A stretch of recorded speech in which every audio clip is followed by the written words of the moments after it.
at ng manonood.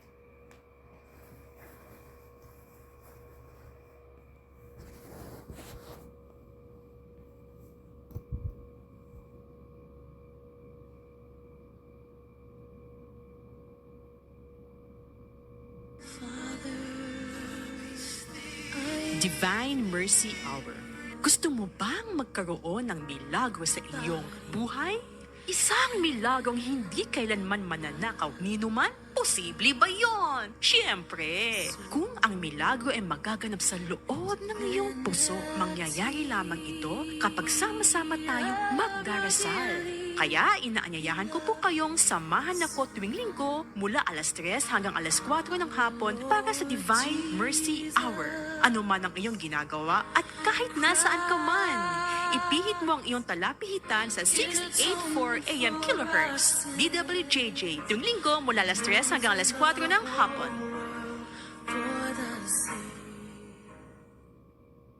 Isang magandang hapon po mga minamahal na kapatid at narito naman po ang ating programa, ang Divine Mercy Hour na malugod na nihatid sa atin ng Divine Mercy Crusade ng Diocese ng Cabanatuan at ako pa rin po ang iyong kasama, si Brother John Paul Valino.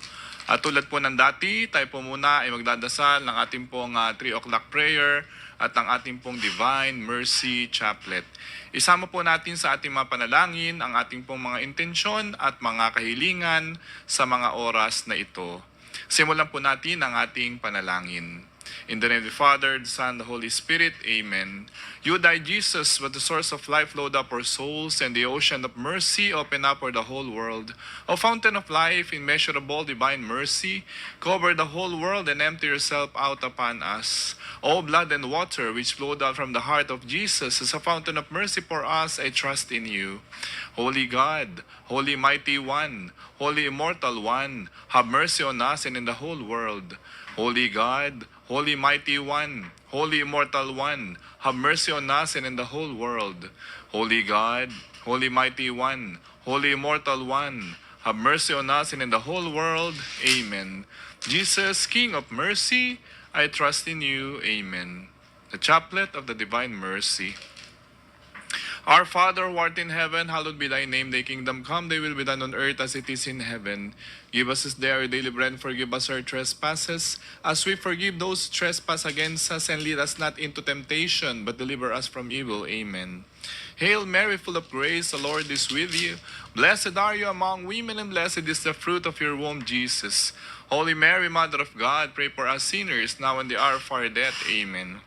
I believe in God, the Father Almighty, Creator of heaven and earth. I believe in Jesus Christ, only Son, our Lord. He was conceived by the power of the Holy Spirit and born of the Virgin Mary. He suffered under Pontius Pilate, was crucified, died, and was buried. He descended to the dead. On the third day rose again. He ascended into heaven and seated at the right hand of the Father. He will come again to judge the living and the dead. I believe in the Holy Spirit, the Holy Catholic Church, the communion of saints, the forgiveness of sins, the resurrection of the body and life everlasting. Amen. Eternal Father, I offer you the body and blood, soul and divinity of your dearly beloved Son, our Lord and Savior Jesus Christ, in atonement for our sins and those of the whole world. For the sake of his sorrowful passion, have mercy on us and in the whole world. For the sake of his sorrowful passion, have mercy on us and in the whole world. For the sake of his sorrowful passion, have mercy on us and in the whole world. For the sake of his sorrowful passion, have mercy on us and in the whole world. For the sake of his sorrowful passion, have mercy on us and in the whole world. For the sake of his sorrowful passion, have mercy on us and in the whole world. For the sake of his sorrowful passion, have mercy on us and in the whole world. For the sake of his sorrowful passion, have mercy on us and in the whole world. For the sake of his sorrowful passion, have mercy on us and in the whole world. For the sake of his sorrowful passion, have mercy on us and in the whole world. Eternal Father, I offer you the body and blood, soul and divinity of your dearly beloved Son, our Lord and Savior Jesus Christ, in atonement for our sins and those of the whole world. For the sake of his sorrowful passion, have mercy on us and in the whole world. For the sake of his sorrowful passion, have mercy on us and in the whole world. For the sake of his sorrowful passion, have mercy on us and in the whole world. For the sake of his sorrowful passion, have mercy on us and in the whole world. For the sake of his sorrowful passion, have mercy on us and in the whole world. For the sake of his sorrowful passion, have mercy on us and in the whole world. For the sake of his sorrowful passion, have mercy on us and in the whole world. For the sake of his sorrowful passion, have mercy on us and in the whole world. For the sake of his sorrowful passion, have mercy on us and in the whole world. For the sake of his sorrowful passion, have mercy on us and in the whole world. Eternal Father, I offer you the body and blood, soul and divinity of your dearly beloved Son, our Lord and Savior Jesus Christ, in atonement for our sins and those of the whole world. For the sake of his sorrowful passion, have mercy on us and in the whole world. For the sake of his sorrowful passion, have mercy on us and in the whole world. For the sake of his sorrowful passion, have mercy on us and in the whole world. For the sake of his sorrowful passion, have mercy on us and in the whole world. For the sake of his sorrowful passion, have mercy on us and in the whole world. For the sake of his sorrowful passion, have mercy on us and in the whole world. For the sake of his sorrowful passion, have mercy on us and in the whole world. For the sake of his sorrowful passion, have mercy on us and in the whole world. For the sake of his sorrowful passion, have mercy on us and in the whole world. For the sake of his sorrowful passion, have mercy on us and in the whole world. Eternal Father, I offer you the body and blood, soul and divinity of your dearly beloved Son, our Lord and Savior Jesus Christ, in atonement for our sins and those of the whole world. For the sake of his sorrowful passion, have mercy on us and in the whole world. For the sake of his sorrowful passion, have mercy on us and in the whole world. For the sake of his sorrowful passion, have mercy on us and in the whole world. For the sake of his sorrowful passion, have mercy on us and in the whole world. For the sake of his sorrowful passion, have mercy on us and in the whole world. For the sake of his sorrowful passion, have mercy on us and in the whole world. For the sake of his sorrowful passion, have mercy on us and in the whole world. For the sake of his sorrowful passion, have mercy on us and in the whole world. For the sake of his sorrowful passion, have mercy on us and in the whole world. For the sake of his sorrowful passion, have mercy on us and in the whole world. Eternal Father, I offer you the body and blood, soul and divinity of your dearly beloved Son, our Lord and Savior Jesus Christ, in atonement for our sins and those of the whole world. For the sake of his sorrowful passion, have mercy on us and in the whole world. For the sake of his sorrowful passion, have mercy on us and in the whole world. For the sake of his sorrowful passion, have mercy on us and in the whole world. For the sake of his sorrowful passion, have mercy on us and in the whole world. For the sake of his sorrowful passion, have mercy on us and in the whole world. For the sake of his sorrowful passion, have mercy on us and in the whole world. For the sake of his sorrowful passion, have mercy on us and in the whole world. For the sake of his sorrowful passion, have mercy on us and in the whole world. For the sake of his sorrowful passion, have mercy on us and in the whole world. For the sake of his sorrowful passion, have mercy on us and in the whole world. Holy God, Holy Mighty One, Holy Immortal One, have mercy on us and in the whole world. Holy God, Holy Mighty One, Holy Immortal One, have mercy on us and in the whole world. Holy God, Holy Mighty One, Holy Immortal One, have mercy on us and in the whole world. Amen. Jesus, King of mercy, I trust in you. Amen. In the name of the Father, and of the Son, and of the Holy Spirit. Amen. Muli po, isang napakaganda at maulan na hapon sa ating lahat, mga minamahal na kapatid. At narito naman po ang ating programa, ang Divine Mercy Hour, na malugod din ihatid sa atin ng Divine Mercy Crusade ng Diocese ng Cabanatuan. At ako pa rin po ang kasama, si Brother John Paul Valino. At tayo po ibabati na sa ating mga minamahal na mga taga-subaybay, lalo't higit, kay Dade Elvin, kay Mami Ruby, kay Nanay Maria, kay Ate Weng at lahat ng ating mga kamag-anak kay ating binabati. Ganon din ang NES faculty and staff sa pangunguna ni Ma'am Aurora T. Aguila. At ganun din ang Divine Mercy Crusade ng Nueva Ecija Foundation Incorporated sa pangunguna ni Sister Chu Rivera at lahat ng ating kasapi ng Divine Mercy Crusade sa buong diocese ng Cabanatuan. At ganun din, binabati po natin sila Sister Emma Del Rosario, Sister LB Paglinawan, si Sister Lita Martinez ay ating mga binabati. At ganun din po ang lahat ng kaparian ng ating diocese ng Cabanatuan. So muli po magandang hapon sa ating lahat. At ngayon ay Ascension Sunday o ang pag-akyat sa langit ng ating Panginoong Jesus. Napakaraming aral ang mapupulot po natin sa kapistahan ngayon sa pag-akyat sa langit ng ating Panginoong Hesukristo o sa English ay Ascension Sunday. At ngayon din, linggong ito ay pinagdiriwang nga natin ang World Day of Communications. So lahat po ng ating mga media practitioners, lahat po ng mga nasa media ay ating pong binabati sa pagdiriwang nga rin po ngayon ng Day of Communication. No? At napakaganda, maraming klase ng media, means of evangelization ang ginagamit na ng ating simbahan sa pagpapalaganap ng mabuting balita ng ating Panginoong Yesus. At isa na nga po yung mass media at ang social media na ating ginagamit din dito sa ating platform para maipahayag ang mga salita ng Diyos. No?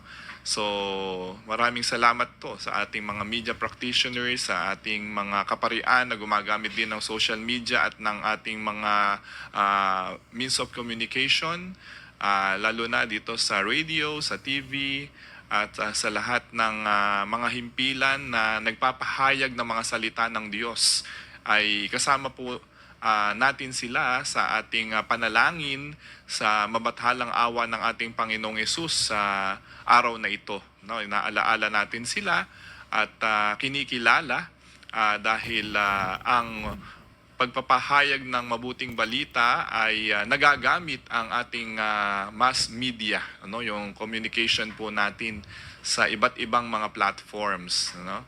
Maaring ito ay nandyan nga sa written media, sa mga newspaper, pwede rin pong nandito sa mga social media, sa iba-ibang accounts, sa mga ibang platforms, at syempre dito sa media, sa radio and television. So yun po ang pinasasalamatan natin sa biyaya ng Panginoon. At tayo rin po ay nababahagi na ng ganitong mga pagkakataon na tayo pinakakapagbahagi ng mga salita ng Diyos sa pamagitan ng mass media o ng ating pong media. Okay, so yun po ang ating pagpapasalamat sa mga biyaya na ipinagkakalob sa atin ng ating pong Panginoong Diyos. No? Dahil maraming tao ang naaabot ng salita ng Diyos sa pamagitan nga ng mga platforms na ito, no? Sa ating media. No? Kaya patuloy na tayo ay nagpapasalamat dito sa Cab TV, sa DWJJ, at sa ating Facebook at ang YouTube. So ito ay nagagamit natin sa evangelization o sa pagpapahayag ng mga salita ng Diyos linggo-linggo, no, dito sa ating programa sa Divine Mercy Hour. So yan po ang ating ipagpasalamat at ipanalangin sa ating Panginoon. So dahil sa pagdiriwang nga ng Ascension Sunday ngayon, mga minamahal na kapatid, napakaraming aral ng mabuting balita na matututunan tayo, no, sa araw na ito, no, tulad po ng creation story, no. Bakit ba saan ba nagmula yung pagliligtas ng Panginoon, no? At kinakailangan siya umakyat sa langit, no? At tayo iniwanan, pero hindi tayo iniwanan na ulila, no? Sabi ko nga nung nakaraang linggo, at ipapadala po niya ang banal na Espiritu Santo sa atin, no? Ngayon siya ay umakyat na sa langit, siya ay naluluklok na sa kanan ng Ama, no? At siya ay pariritong muli. Yan po yung nasa saad sa ating pananampalataya o sa ating credo na pinaniniwalaan po natin at sinasampalatayanan, no? Yan po ay nandiyan sa ating sumasampalataya, di ba? Yung ating nire-recite at inaalaala, ginugunita kapag tayo ay dumadalo sa mga banal na misa at kapag tayo ay nananalangin ng banal na Santo Rosario, di po ba? So, nandyan po yan sa ating creed, no? Yung ating credo. So, sumasampalataya ako kay Jesucristo, iisang anak ng Diyos, di ba? Panginoon nating lahat, nagkatawang tao siya, lalang na Espiritu Santo, pinanganak ni Santa Mariang Birhen, pinagpakasakit ni Poncio Pilato, ipinako sa krus na matay, inilibing, di ba? Muling nabuhay. Ayan. At siya ngayon ay naluluklok sa kanan ng Diyos Amang makapangyarihan sa lahat. Ayan. Na siyang muling paririto at huhukom sa nangabubuhay at nangamatay na tao. So yun po yung pagninilayan natin ngayon, no? Kasi siya ay umakyat na sa langit, no? Kaluluwa at katawan, siya ay umakyat na sa langit. Yung pinakita na niya at pinakilala na niya yung kanyang pagiging Diyos na makapangyarihan sa lahat, no? Ang ating Panginoong Hesukristo na nagbigay ng kanyang sariling buhay bilang Mesiyas. Siya ang kordero ng Diyos na ibinigay ang kanyang buhay alang-alang sa kanyang sambayanan, no? I-explain po nating mabuti yan along the way sa ating mga pagninilay ngayon. Yung kahalagahan ng pag-akyat sa langit ng ating pong Panginoong Jesus. Yun ang ating focus, yun ating tema sa hapon na ito, no? At yun yung ating aral na ibabahagi natin ngayong hapon na ito, no? Kasi yung creation story ay related dito po sa pag-akyat ng Panginoon sa langit. So sa paanong paraan po natin masasabi na yung creation story sa aklat ng Genesis, sa Book of Genesis, sa unang libro sa Biblia ay mababasa natin yung sila Eva at si Adan nang likhain ng Diyos ang sanlibutan. So doon po makikita yung pagpasok ng tao sa kaharian ng Diyos, sa paraiso na ibinigay na sa atin ng Diyos Ama, no? The Garden of Eden, di po ba? So doon tayo pinatira, doon tayo pinanahan ng Diyos. Subalit, dahil nga sa ating pagkakasala at pagsuway ni Eva at ni Adan, ay nagkasala nga ang tao. Kaya nga ang ginawa ng Diyos, gumawa siya ng paraan, no? Gumamit siya ng mga propeta, gumamit siya ng mga tao upang ang sanlibutan ay muli ay maligtas. So, sa pamagitan din ng ating Panginoong Jesucristo sa bandang huli, ipinagkaloob niya na yung kanyang kaisa-isa at bugtong na anak, no? Para tubusin na yung sanlibutan na salawahan na nagkasala, no? Yun po yung kadahilanan kung bakit napakahalaga ng pag-akyat muli ni Jesus sa langit. So, yun yung ating pagninilayan, no? Sa ating pong mabuting balita sa ating pong ebanghelyo sa linggong ito, no?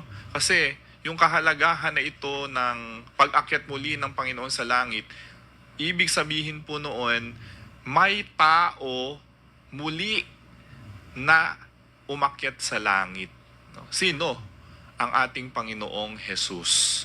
Siya ang kauna-unahan na tao at Diyos na totoo at taong totoo na muling nakaapak sa kalangitan. Kaya tandaan po natin, nabuksan muli ang langit dahil sa pagtubos, pagliligtas sa atin ng ating Panginoong Hesukristo, no?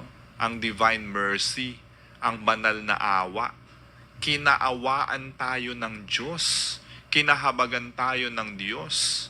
Kaya siya ang naging susi natin upang muling buksan ng Diyos ang kalangitan. Yun po'y kahalagahan ng kapistahan na ito, ang Ascension Sunday o ang pag-akyat sa langit ng ating Panginoong Hesus. So, nabuksan muli sa tao ang kalangitan. Kasi matagal na naisara ang kalangitan sa tao. Kasi nga sa puot ng Diyos, dahil nga sa pagkakasala ng tao. No? Kaya naisara ang langit. Kaya pinalayas tayo sa paraiso. No? Dahil nga do sa kasalanan ng Eva at ni Adan. No? Sa Genesis, no? Sa Book of Genesis, mababasa po natin yan. At yan po yung ating palalalimin at pagninilayan, makalipas lamang po ang ating patalastas. Ito po ang DWJJ sa East 84. Sa ulo ng mga balita. Nabitin? Mag-Tusiran Forte with Total Cough Relief Formula. Laban sa dry non-stop ubo, kati sa lalamunan due to post-nasal drip at sakit sa kakaubo. Tusiran Forte! Unilab yan. Dextromethorphan HBr plus phenylpropanolamine HCl plus paracetamol is the generic name of Tusiran Forte. If symptoms persist, consult your doctor. Good news, kabayan! The official website of Cellcore, www.cellcore.com.ph is now up.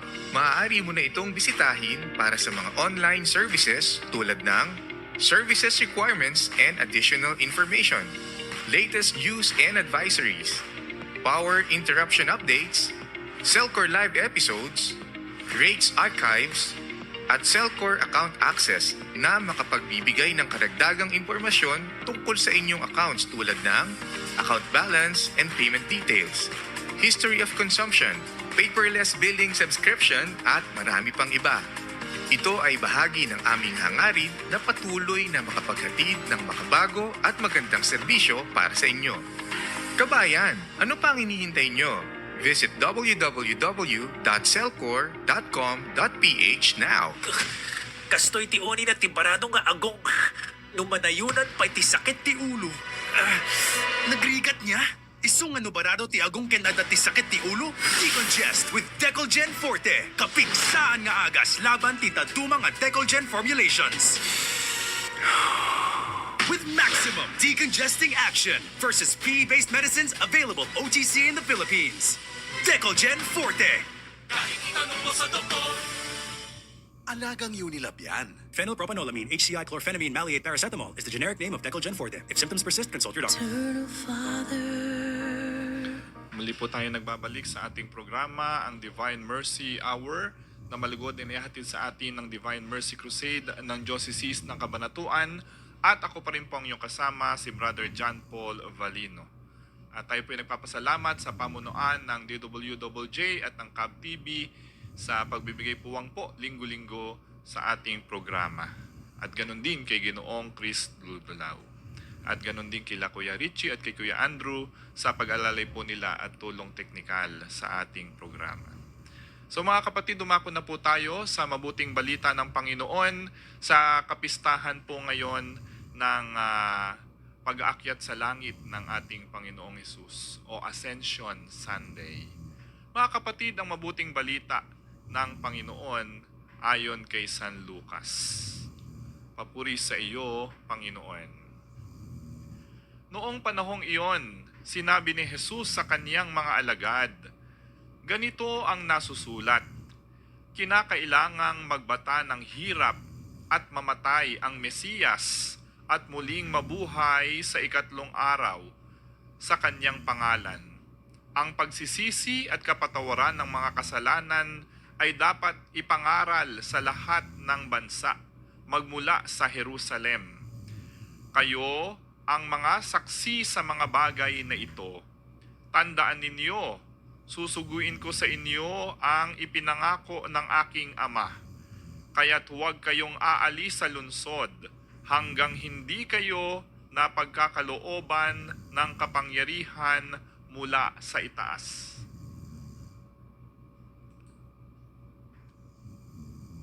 Pagkatapos sila'y isinama ni Jesus sa labas ng lungsod. Pagdating sa Betania, itinaas ang kanyang mga kamay at pinagpala sila. Samantalang iginagawad niya ito, siya na may lumalayo paakyat sa langit. Siya'y sinamba nila, pagkatapos sila'y nagbalik sa Jerusalem, taglay ang malaking kagalakan at palagi sila sa templo at dooy nagpupuri sa Diyos. Mga minamahal na kapatid, ang mabuting balita ng ating Panginoon. Pinupuri ka namin, Panginoong Hesukristo.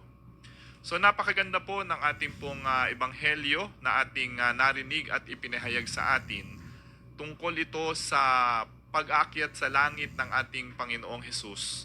So napakagandang pagnilayan po. No? Katulad po ng sinasabi natin kanina, mga minamahal na kapatid, ay napakahalaga nung pag-akyat sa langit ng ating Panginoong Hesus. Sa papaanong paraan po ito naging mahalaga. Kasi i-analyze nating mabuti, sabi ko nga kanina, yung simula nito ay yung creation story ng ating Panginoon. No? Yung creation story na ang tao ay sumuway, lumabag sa utos ng Diyos. Alam nyo, napakagandang balikan po natin yung creation story, no? Yung paglikha ng Diyos sa sanlibutan upang lalo po nating maunawaan yung ebanghelyo natin ngayon. Bakit ba mahalaga yung pag-akyat sa langit ng ating Panginoong Yesus? Alam nyo, yung pag-akyat sa langit ng Panginoon, this is the fulfillment of the mission of Jesus. Ito yung kaganapan na natapos na ang misyon ng ating Panginoon. Mission accomplished na siya. Kaya, siya ay bumalik na sa langit. Bumalik na siya sa Ama. No? Ano ba yung kanyang naging misyon? I-summarize nating mabuti. Ano ba ang naging misyon ng ating Panginoong Hesus kung bakit ba siya bumaba dito sa mundo? Ano ba ang misyon niya? Para sa kaalaman nating lahat. No? For the sake of conversation at sa evangelization natin sa mga tao. No? Kailangan ay malaman natin at maalaala natin ano ba ang naging purpose kung bakit ang Panginoong Hesus ay muling bumaba dito. Kasi kasakasama na ng Diyos si Jesus nang likhain ang sanlibutan. Kasakasama na siya ng Diyos Ama nang likhain ang sanlibutan, di ba? Si Jesus ang salita ng Diyos, the Word that made flesh. Si Jesus yun, yung ginamit ng Diyos Ama upang likhain ang mundo, kasama na niya si Jesus. Kaya doon pa lang sa aklat ng Genesis, the book of Genesis, nandun na si Jesus. Ngunit, dahil nga nililikha pa lamang ng Diyos ang mundo noon, sa book of Genesis, yung creation story, sa-isahin natin ha. Hindi ba, ang sinasabi lagi ng Diyos, He created the world that is good. Lahat ng kanyang ginawa ay mabuti.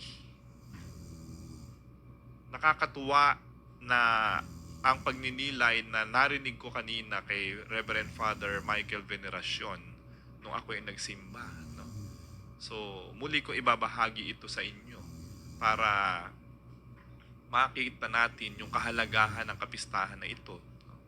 Sabi po ni Father Mike, no, sa kanyang pagninilay, sa kanyang homily, nilikha ng Diyos ang sanlibutan na mabuti. Good. Yan, sabi niya. Pero, nung ginawa ng Diyos ang tao, kasi di ba, ginawa niya ang puno, ginawa niya ang isda, ginawa niya ang langit, ginawa niya ang karagatan, ang mga bundok, ang kapaligiran, ang mga hayop. Sabi niya, ang lahat ng aking nilikha ay good. Mabuting lahat ang aking ginawa. Ngunit, nung ginawa ng Diyos ang tao, sila Eva at si Adan, ang unang nating mga magulang, ang sabi niya, hindi na good ang sinabi niya. Ano? Ang sinabi niya, very good. No? Very good. nung nilikha ang mga bagay, ang mga hayop, ang sabi niya, good lang.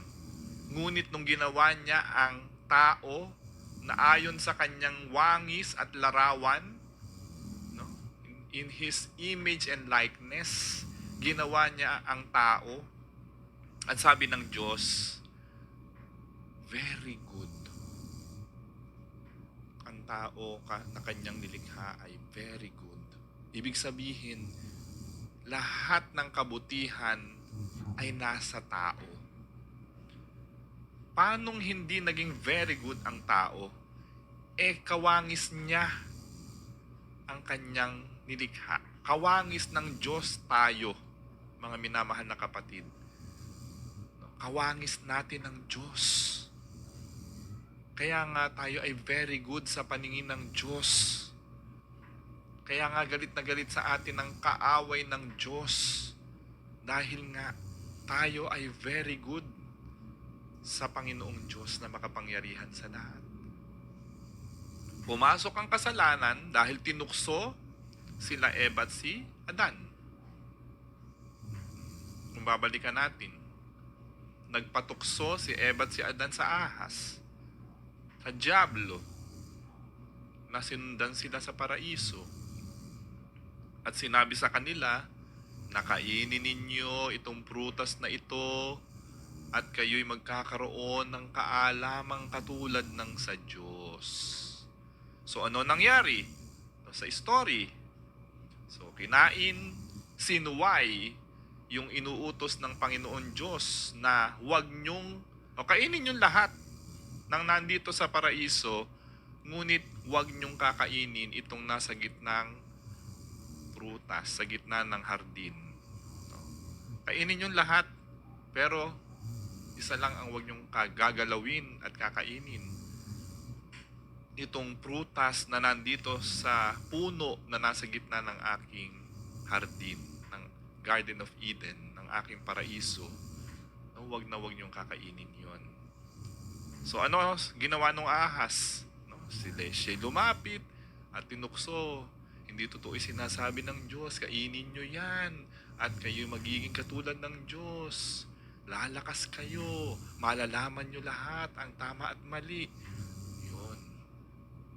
Kaya pumasok ang kasalanan dahil nagpatukso ang unang mga tao, ang ating mga unang magulang sa diablo. At siya ay natukso. Sila'y natukso. No? So dahil sila'y natukso, nagalit ang Diyos. Pinalayas ang tao sa kanyang hardin, sa kanyang paraiso. Alam nyo noon, sabi nga, supernatural ang tao, nakakalipad, nakakapunta sila kung saan nila gusto, kasama nila ang Diyos, nakakain nila ang lahat. No? Ngunit, nung pumasok ang kasalanan sa tao, nung nalaman nilang sila'y hubad, di ba? Nahiya sila. Kaya nga tinanong sila ng Diyos nasaan ba kayo, Eva, Adan, nasaan kayo? Nung hinanap sila ng Diyos. Bakit ano yung tinatakpan ninyo dyan? Bakit may mga dahon yan? Bakit? Ano yung ginawa ninyo?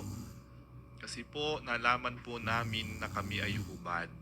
Paano nyong nalaman na kayo hubad?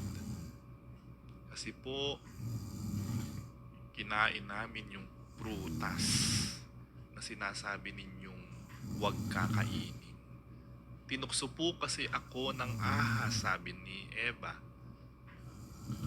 Kaya nga pinarusahan yung ahas. Di ba? Hinahanap. Kasi po, sabi ni Adan, nagturoan na sila. Kasi po, yung babaeng binigay nyo sa akin, tinukso po ako. Sabi naman ni Eva, kasi po yung ahas tinukso po ako nung ahas. Kaya, nagturo-turuan na sila. Ganun tayo pagka nasisisi no, di ba? Ito po kasi siya po may kasalanan Hindi tayo umaamin sa ating sariling kamalian o kasalanan. Mahilig tayong magtuturo kung sino ang may kasalanan. Hindi natin inaako, hindi natin inaamin agad-agad yung kasalanan na ating ginawa. Yun ay isa sa ayaw na ayaw ng Diyos. Yung maninisi ka ng ibang tao, ibang ibang mga bagay at pangyayari sa ating buhay, no, ayon na ayon ng Diyos yun. Kasi gusto ng Diyos, admit mo yung kasalanan. Aminin mo yung kasalanan mo. No? Yun ang gusto ng Diyos. Aminin natin sa Kanya yung ating kahinaan, yung ating pagkakasala. No? Ayaw niya nung magtuturo. Ayaw niya nung magpipinpoint ka kung sino may kasalanan. Kasi nga, kaya ka nagkasala dahil din sa sarili mong kagagawan. Tandaan po natin yun. Hindi tayo magkakasala.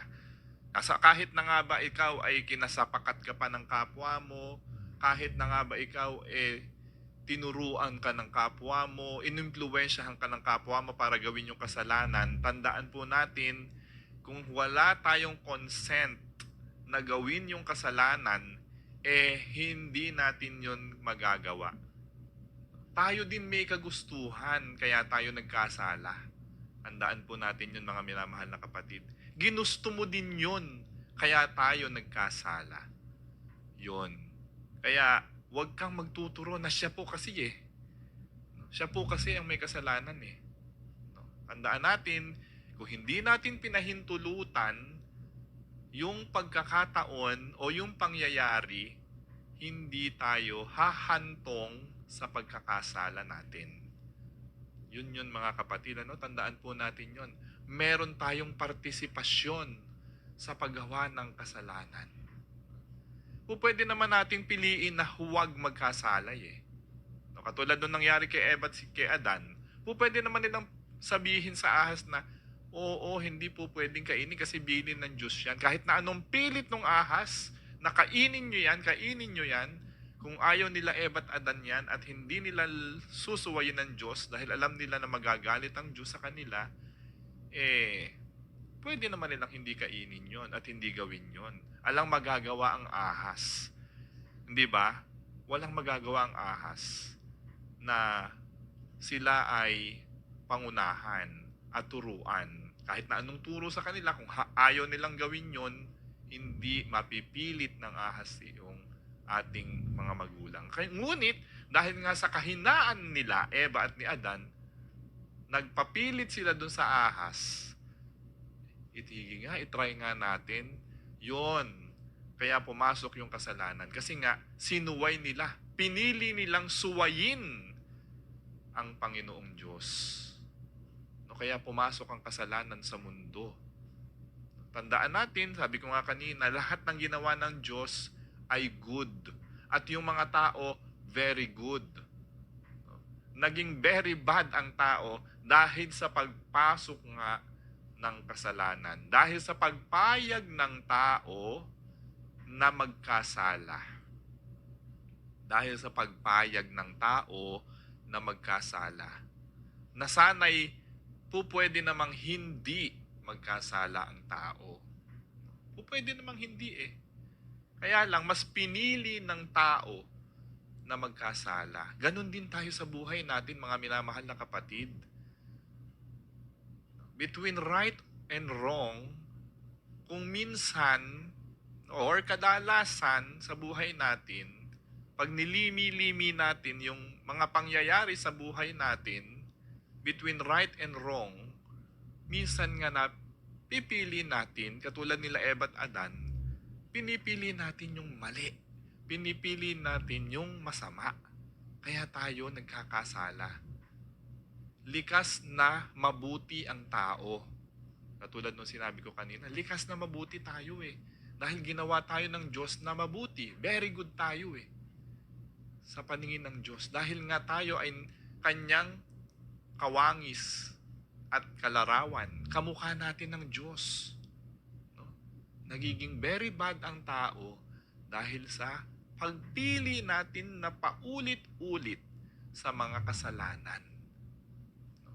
Tandaan natin sa langit, hindi po pwedeng may mantsa tayo ng kasalanan. May bahid tayo ng kasalanan. Kaya ano ang ginawa ng Panginoon? Hindi pumayag ang Panginoong Diyos na hindi tayo muling makapasok sa langit.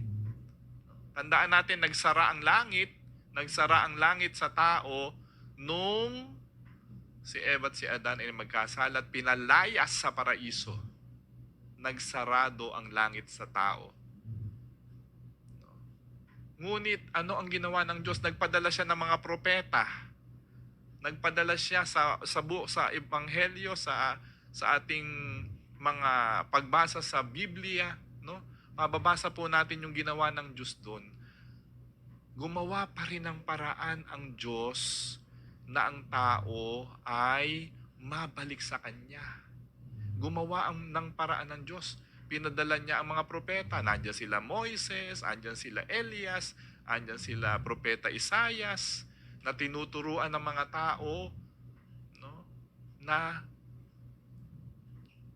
huwag nang gagawa ng kasalanan. Andyan si Juan Bautista, di ba? Tuwirin ninyo ang daraanan ng Panginoon. Malapit na ang kaligtasan, di ba? Magpabinyag kayo, di ba? Sabi ni San Juan Bautista. Kaya nga mga minamahal na kapatid, by means of our baptism, no, sa binyag natin, tayo muli ay nakasama ng Diyos. Naging anak tayo ng Diyos. Napakahalaga sa atin ng binyag natin bilang mga Katolikong Kristiyano. No, kasi nga dahil sa baptism natin, nawala yung kasalanan natin. Naminana natin kila Eva at kay Adan.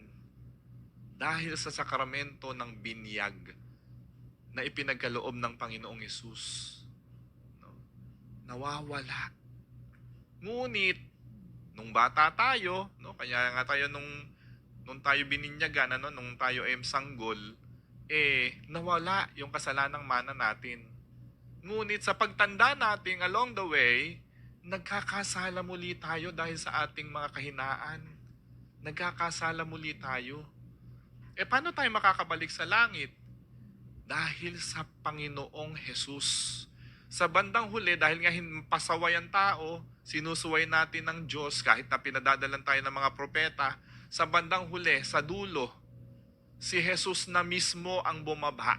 Pinadala na, no, ng Diyos Ama ang kanyang bugtong na anak upang tayo'y maligtas.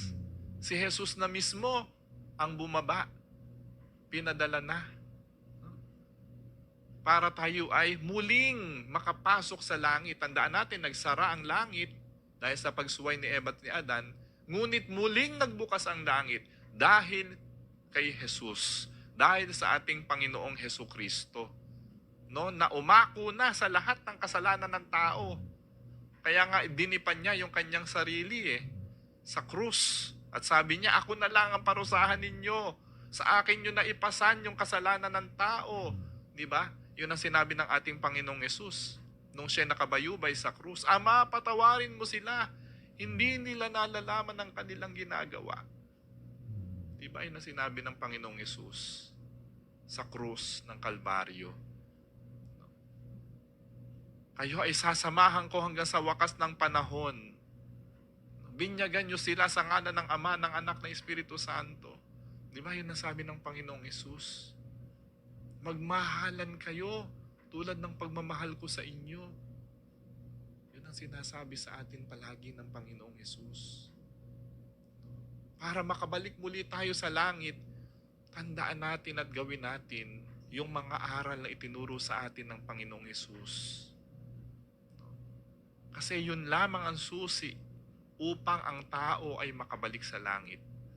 Dito sa kapistahan na ito, ng pag-akyat sa langit ng Panginoong Hesus, muling nabuksan para sa tao ang kalangitan dahil sa Panginoong Hesus. Siya ang unang tao na nakarating muli sa langit. Tandaan natin kasi siya ay Diyos, nasa langit na siya before. Pero dahil sa pagkakatawang tao niya, siya napunta sa mundo ng mga tao. Nakipamayan siya sa atin Nakipamuhay siya sa atin, lahat puwera ang kasalanan, taglay ng Panginoong Hesus, yung pagiging tao niya, maliban sa kasalanan. Tandaan po natin yun, Maliban sa kasalanan, lahat ng nangyari sa buhay ng tao, naranasan ni Hesus. Kaya yung buhay natin dito sa mundo, alam na alam ng Panginoong Hesus yan. Yung nararanasan mong problema, yung nararanasan mong mga pasakit, yung nararanasan mo sa buhay mo, alam yan ni Hesus. Kaya kung magdadasal tayo at mananalangin tayo sa Kanya, maiintindihan tayo ni Hesus. Bakit? Kasi dinanas niya eh. Dinanas niya yan nung siya'y nabubuhay pa dito sa mundo, nung siya'y lumalakad pa dito sa mundo, nung siya'y nakikisalamuha pa dito sa mundo. Kaya alam na alam ng Panginoong Hesus yung lahat ng pinagdadaanan natin dito sa mundo, sa buhay natin ngayon.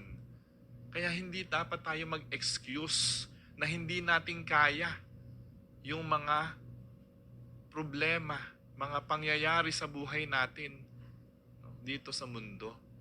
May solusyon dyan ang Panginoong Hesus. Alam ni Hesus yan. Sabihin lang natin sa Kanya sa pamamagitan ng panalangin yung mga hinanaing natin sa Kanya. Yung mga problema mo, pagsubok mo na kinakaharap sa mga oras na ito, no? Sa Panginoong Hesus mo, idulog yan. Kasi naiintindihan tayo ni Hesus. Dahil siya mismo, naranasan niya yan nung siya'y nandito sa mundo. Kaya ngayon yung kagandahan ng ating pananampalataya sa Panginoong Hesus. No? Kasi dahil nga dinanas na ng Panginoong Hesus yan dito sa mundo, nung siya'y nandito, alam na alam niya yung solusyon dyan sa mga problema na kinakaharap natin sa araw-araw. Wala kang makain, wala kang pera, iniwan ka ng mahal mo sa buhay. Alam lahat ni Hesus yan. Alam lahat ni Hesus yan. Kaya huwag kang mawawalan ng pag-asa, kapatid. No? Kung may problema at pagsubok na dinaranas ngayon, tandaan mo kahit na si Hesus ay umakyat na sa langit, alam na alam niya, nakikita ni Hesus sa langit yung mga problema at suliranin natin sa araw-araw. No, yung paghihikahus mo, alam ni Hesus yan kung paano maranasan yan. At alam din niya kung paano yan susolusyonan. Kaya lagi tayong dapat nananalangin kay Hesus na tayo laging tulungan na ibsan yung ating mga problema dito sa buhay natin. Huwag kang makakalimot, kapatid, na magdasal sa Panginoon. Kasi nga, alam niyang lahat yung dinaranas natin. Kasi nga, siya mismo naranasan niya yung ating buhay dito sa mundo. No? So, yun ang istorya. From creation story hanggang sa muling pag-akyat sa langit ng Panginoon. Kasi nga, kaya nga siya umakyat na sa langit dahil nga mission accomplished na siya. Pero ang sabi niya, aalis ako, oo, pero babalik din ako. Babalik ako sa wakas ng panahon. Pagkahuhukuman ko na kayo. At pipiliin ko na ang mga tupa at kambing. Sino yung makakasama ko sa langit? Kasi nga sabi ko nga sa inyo, may paghuhukom. May paghuhukom. May pagpili ang Diyos kung sino yung kanyang isasama sa langit. Siyempre, natural, yung mabubuti ang kanyang isasama. May criteria, may requirements ang Diyos kung sino lang yung makakasama niya at huhukuman niya. No? Siyempre, yung mabubuti at sumunod sa kanyang mga utos at mga aral. Yung nagmahal sa kapwa, yung nagparaya, yung nagbigay, yung nagsakripisyo. So, yun ang pipiliin ng Diyos upang makasama niya muli sa langit. Pero yung mga matitigas ang puso, ayaw magpatawad, ayaw magmahal, alam na natin kung saan mapupunta. Siguradong hindi sa langit ang punta nun. Alam na natin yon, mga kapatid. No? Kaya, mas dapat nating piliin na kay Jesus sumama. Kasi ginagawa ng paraan ng Diyos lahat eh. Ginagawa ni Jesus lahat ng paraan upang makasama niya tayo. Kaya lang, dahil nga sa katigasan, pagiging pasaway ng tao, hindi natin tinatanggap yung paanyaya ni Jesus. Palagi. Pag tayo nananagana sa buhay natin, minsan nakakalimutan na natin ng Diyos. Kaya nga, binibigyan tayo ng mga pagsubok ng Diyos eh, para maalaala natin siya palagi. No? Na Sa Kanya lamang tayo umasa, hindi sa ibang mga material na bagay. No? Kay Jesus lamang tayo umasa, huwag sa iba. Lagi nating uunahin siya, huwag sa iba. Ganun ang gusto ng Diyos palagi na gawin po natin, mga minamahal na kapatid. No? Sa pag-akyat ni Jesus sa langit, nabuksan muli ang langit para sa tao. No? Si Jesus ang tumubo sa atin. Si Jesus ang nagbigay ng susi sa atin. No? Sa tulong ng ating simbahan, di ba, binigay nga kay San Pedro yung langit, yung susi ng langit, di po ba? Kaya, magsisi tayo mga kapatid ng ating mga kasalanan sa pamamagitan ng pagdalo natin sa banal na misa, sa pamamagitan ng sakramento ng kumpisal. Yun, yung mga tanda natin upang makabalik tayo muli sa Ama. Yun ang dapat nating gawin upang yung kasalanan natin ay mapawi, no? Mawala. Para pagpunta natin sa langit, wala tayong bahid-dungis na kasalanan. Kasi nga sabi ko nga kanina, bawal sa langit ang pangit. Papangit tayo kapag po lagi tayo nagkakasala. Nadudumihan tayo kapag po lagi tayo nagkakasala. Ulitin nga natin, bawal sa langit ang pangit. No? Na pumapangit tayo, yung kaluluwa natin, kapag lagi tayong nagkakasala. Kaya iwasan po natin na magkasala. Amen. Muli, maraming salamat mga kapatid, kasi napakaganda ng ating talakayan tungkol dito sa ating mabuting balita. No? Sana marami po kayong natutunan sa ating isang oras na pagninilay tungkol dito sa pag-akyat sa langit ng ating Panginoong Hesus. So muli sa susunod po na linggo, alas 3 hanggang alas 4 ng hapon, magkita-kita muli po tayo dito sa Divine Mercy Hour. Ito po si Brother John Paul Valino. God bless us all.